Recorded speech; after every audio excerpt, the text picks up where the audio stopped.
One of the fights of the year about to go down tomorrow night, live on HBO from the First Bank Center in Denver. Mike Alvarado takes on Ruslan Provodnikov, and joining us now after a nice meal, after a tough training camp, trainer Mike Alvarado, Rudy Hernandez. Rudy, thank you for joining me. Problems at the weigh-in, Rudy. Mike came in 1 pound heavy, and he was given 1 hour to shed that extra pound. He looked real skinny and gaunt at the weigh-in. How worried was Team Alvarado after finding out you were a pound heavy and had 1 hour to shed that weight? We weren't that worried. We were just worried about the time because of the traffic. But it was completely my fault.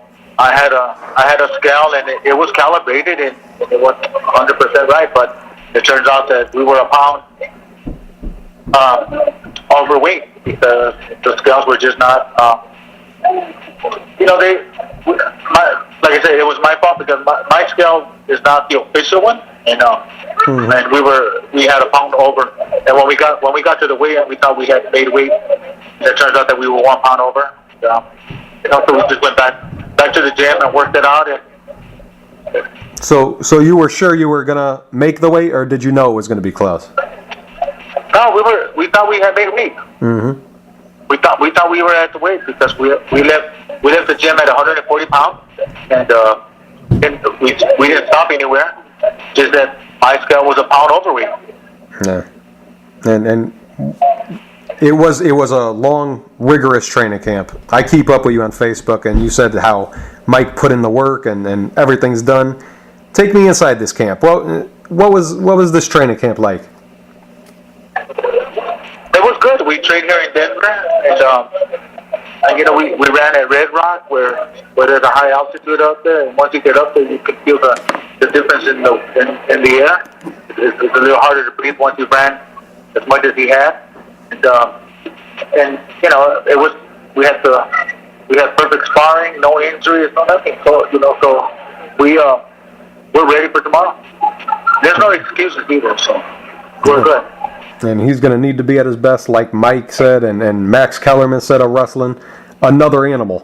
There's no soft touches. He's the toughest of the tough. Of course you know that, and you have to bring your A game for this guy. What makes him such a tough challenge in your eyes? Well, like I said today earlier at the HPL meeting, that Provodnikov being the smaller fighter, and I mean by height-wise, sometimes they can be a little bit more tricky and a little bit more difficult. But we prepare for anything and everything in the ring, and we're going to try and impose the abilities and his will to win. And in the face-off with Max Kellerman on HBO, Mike seemed to have a lot of respect, and rightfully so. Both guys deserve and earned respect from the other. Mike seems to realize what a dangerous guy he's got in front of him tomorrow night. He needs to go from boxing and brawling and know when to turn each one on against this guy. Do you think that that's his best chance? Because from what we saw again from Ruslan, he's a warrior and he's one-dimensional, but what he does is really effective. Some people would say it's one-dimensional, but do you think that this fight is going to be one similar to how Mike had to do it against Brandon, like know when to turn it on in the second fight? In the second fight with Brandon, he seemed to realize that he couldn't just brawl this guy. Is that how it's going to be one against Ruslan too? We won't know until the bell rings and see what works, because it also could be that we go for the attack and we make him step back and get him on his heels and see how he reacts to that as well. Mm-hmm. Like it's not just one way. There's a number of ways that this fight can go. It just depends on how they both come out. And at the end of the day, we're not looking for Mike to get beat up, but Mike is Mike, and there's gonna be times where he's gonna get hit and he's gonna retaliate and not want to box. He's gonna retaliate and fight back because he's got to even up the score, and that's just the way Mike fights. Man, it's been a long time since Denver hosted a championship fight. Mike's got to be excited. Tell me what it's like in Denver for this fight. I really like Denver. I even asked my wife it'd be okay if we moved out here. But realistically, it's kind of be a little hard, only because of our family. But I really like it out here in Denver. It's really nice. And do you worry about how the hometown may affect Mike, and how many people are you expecting to be there? Mike admitted himself he's an emotional guy, and sometimes it could go either way. Sometimes you try to do too much, and sometimes you're kind of nervous and you hold back a little bit. How do you think it's going to affect Mike, if at all?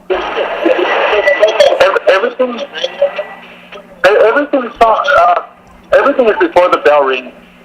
He can be thinking whatever he wants or what he may be feeling at the time. But once that bell rings, he knows that as a professional, that he has to go out there and do his job, and his job is to win.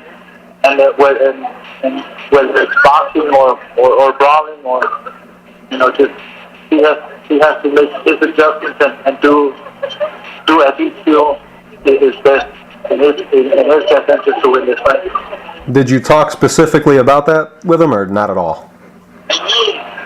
Of course, we cover every angle, and we know what Pavlovnikov is capable of doing, and like you mentioned earlier, we have nothing but respect for him, and we know that there's a world title at stake, and Mike earned it, he won it, and now he wants to keep it. He knows what the consequences are between winning and losing. And I think that he'll play it smart and make the adjustments and win the fight. And it was a really honest face-off with Max Kellerman, too. It was an honest face-off with Max Kellerman. Mike admitted to being an emotional guy, and Ruslan said he experiences fear in the ring, and Mike said that he's an emotional guy. And you often don't hear fighters speak so honestly about themselves. What is it like working with Mike Alvarado? For people who don't know him as closely as you're getting to know him, this is only your second camp together, right? What kind of guy is he, and what is he like to work with? He's really good to work with because he comes in and he takes it to work and he wants to win. He wants to learn, and he tries his best to do things that sometimes I want it yesterday, but sometimes it doesn't work out that way. But come tomorrow, it's there. It just clicks. All of a sudden, the puzzle just falls in place, and he showed it in the Reels fight. Yeah. Once he got in control of things, he was able to do what we had set out to do, and we won. And in my opinion, it was the best face-off I ever saw. There were many good ones, but this was my favorite. It was honest. It was completely honest, and those two guys, it's amazing because they don't have to resort to bravados or this or that. They just, it's the honest truth, though. Most some may not admit it, and maybe some don't, and they can't. But he on the other hand, he knows he knows how what it's like to be in there, and he knows that Pavlovnikov is a real threat. And what did Mike say to you after meeting him at the face-off? Because a lot of things can get lost in translation, but when you're able to understand what Ruslan's saying and what exactly he means, I mean, he just seems like he doesn't care about the money at all. It's for the pure glory and for the people, and he fights for his people of his country. What did Mike come away with after being able to understand what Ruslan is like and what he fights for? What did he say to you in private? We didn't discuss it, but I think among all of us we talked a little bit about it. But Mike's thing is like his thing is his thing, and we live in a country that that's just so full of athletes and stars and we in the United States don't have that same passion as other countries. Unfortunately, somewhat unfortunately, we have too much. Whether it's basketball, football, tennis, baseball, we get so many star athletes, But in other countries, they don't have that luxury. Yeah, you're totally right. And after Tim Bradley fought him, he said that he couldn't speak clearly and without feeling some kind of effects from the Ruslan Provodnikov fight. I don't want to harp on how dangerous of a guy Ruslan is, because Mike's just as dangerous to Ruslan as Ruslan will be to Mike, of course. But being the general of the camp, and you have to know what kind of fighter you got in front of you, and you have to be realistic in making a game plan without giving away too much. What is the game plan for fighting Mike and not having, or fighting Ruslan and not having Mike take the punishment that Tim took in that fight?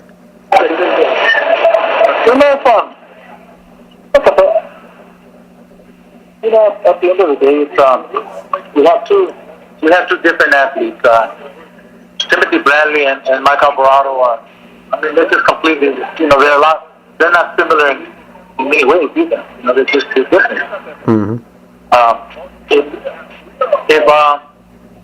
If Bradley could bust him up as much as he did, and Bradley doesn't really hit that hard, what's to say that Mike Alvarado won't bust him up early in the fight? Maybe even stop him because of a beating, or let's just say we just outbox him and we beat him on points and we don't take the risk of sitting there and fighting with him. And because at the end of the day, it's and like I told Mike, you're in control. You call the shot, and it's what you want to do. And the only reason he gets hit is because he chooses to stand there and get hit. But hey, it's boxing. Sometimes the emotion will take over. And like I said, he's a fighter, and he will fight if he has to. Because he can't run from him and not fight.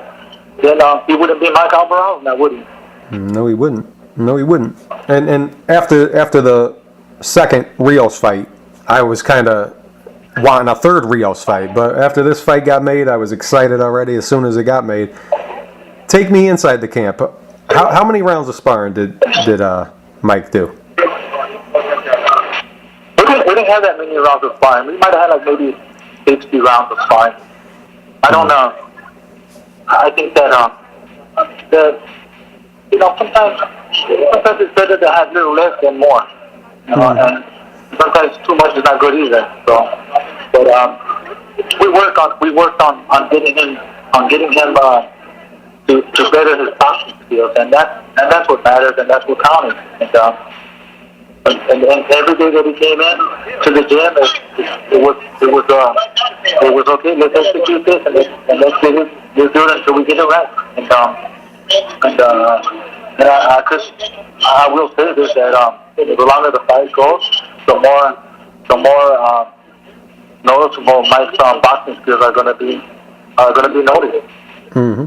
And like in my fantasy world, I like to see him knock him out like in 1 or 2 rounds, and then my night's over, right? And great, we win, But that's wishful thinking, but we do expect a very, very hard, tough fight. It's not going to be easy. Man, it's interesting getting to know your style of training. Who watches film in your camp? Do you sit and watch it with Mike, or do you just sit and watch the film and create your own game plan? Does Mike watch film too? We watched a little bit of it, but I was the one that was watching it more than he did. He didn't. He pretty much leaves that up to us, and then we bring the game plan to him, and we tell him this is how it's going to play out, and this is what we're going to do, and then he just goes out and executes. And we're hoping that tomorrow night it plays in our favor. Being one of the best trainers in the game, one of the most experienced guys, you've been around the game forever.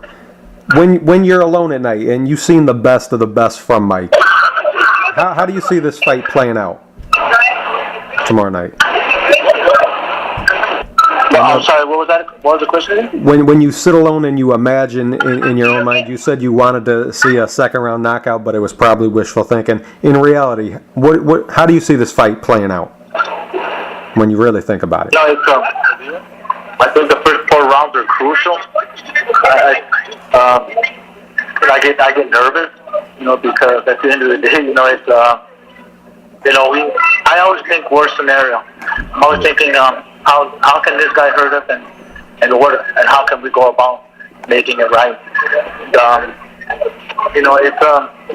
There's no small opponent when it comes when you get at this level. You got a world champion, and every single one of those contenders they want to be where you're at. And they're gonna work hard, and they're gonna come at you with everything. And so, as a champion, well, you gotta prepare yourself for anything and everything that he may bring to the table. And like I said, we're always gonna be successful, but we didn't train to lose. We trained to win. And we hope that tomorrow is one of Mike's greatest nights, where he wins, and the world will know that Mike was here and fought his heart out, and we won. It is a he beat a really good fighter. That's what we're shooting for.